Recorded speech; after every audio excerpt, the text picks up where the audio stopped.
discussing Satanism and the occult this morning and some of the dangers that are lurking about. And with me in the studio is the Dark Lord Blood, who is a seventh-generation satanic worshiper. I mean, are all your friends Satanists?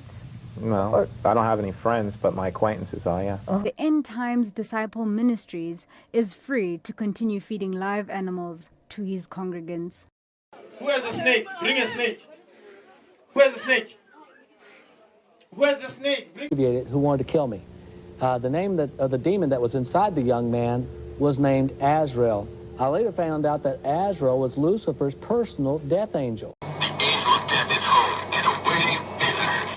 Not only that, but I also found out that that was the same name as the cat on the Smurfs. And what is his primary objective? Is to catch little Smurfs and kill them for Gargamel. Don't run, eh? The fury over the pastor's bizarre rituals began after ANN 7 showed visuals of Penyu Mnguni feeding different types of animals, including snakes and rats, to members of his congregation. His congregants, however, continue to back him. Is this what? I am the one to pick up the snake out of the bucket.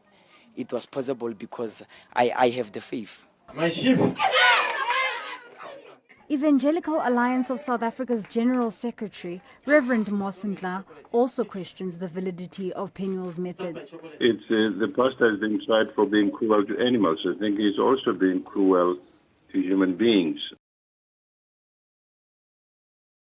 Youth group, and he was just trying to push my buttons, and he was just, kind of not taking the Lord serious. And I walked over to him, and I went, bam! I punched him in the chest as hard as I crumpled the kid. I just crumpled him. And I leaned over and I said, Ben, when are you going to stop playing games with God?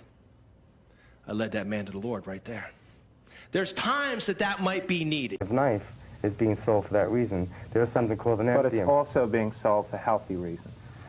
Man, what's healthy about selling a knife that's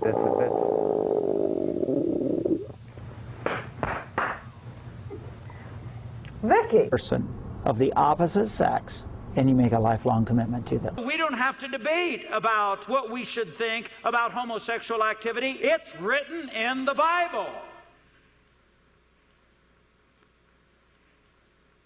I think I know what you did last night. If you send me $1,000, I won't tell your wife.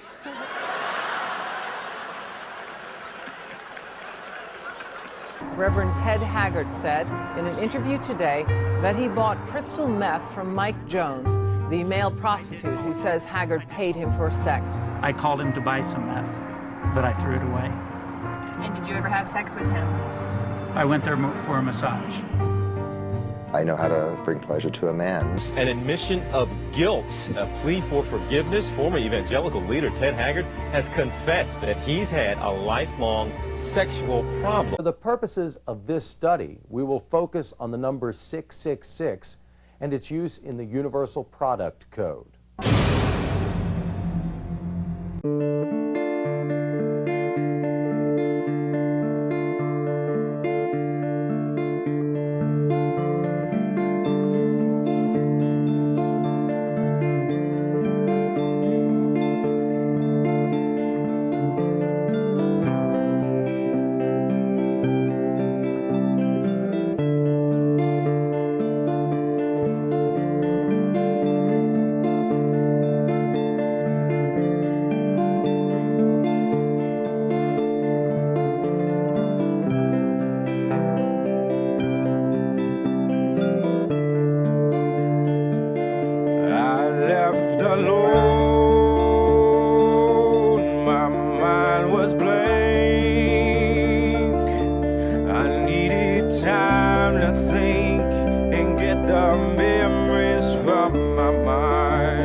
Just fantasy, just what I saw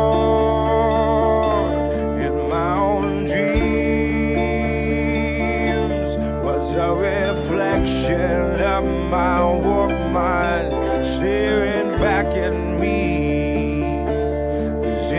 my dreams, it's always there. The evil face that twists my mind, it leads me to despair. 666, the number of the beast. Hell and fire was born to be released.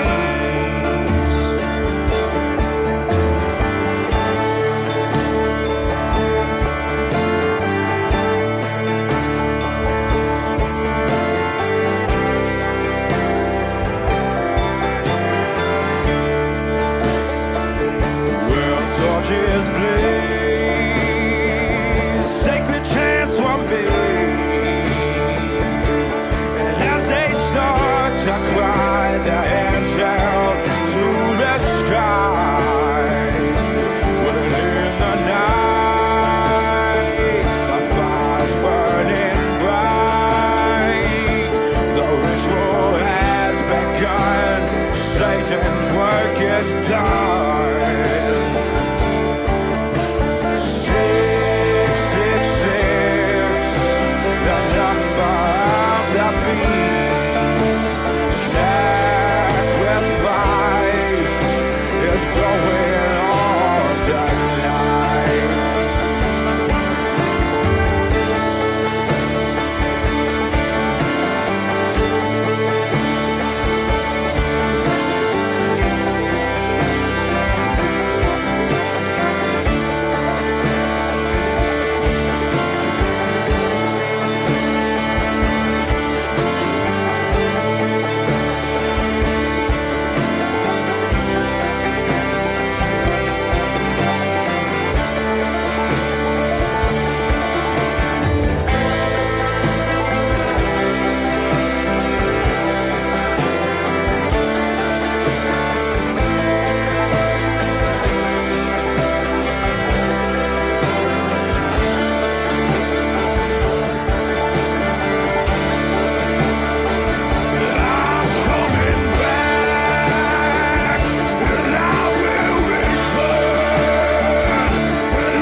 Snake Mountain. It's got an interesting little feature here. I'm going to turn it on. It can actually transform your voice from your regular voice to that of an occultic hero. Is that correct? So let's get a Skeletor type of voice. Let me turn this on here. I think I'm getting it too loud. Skeletor, the master of the universe.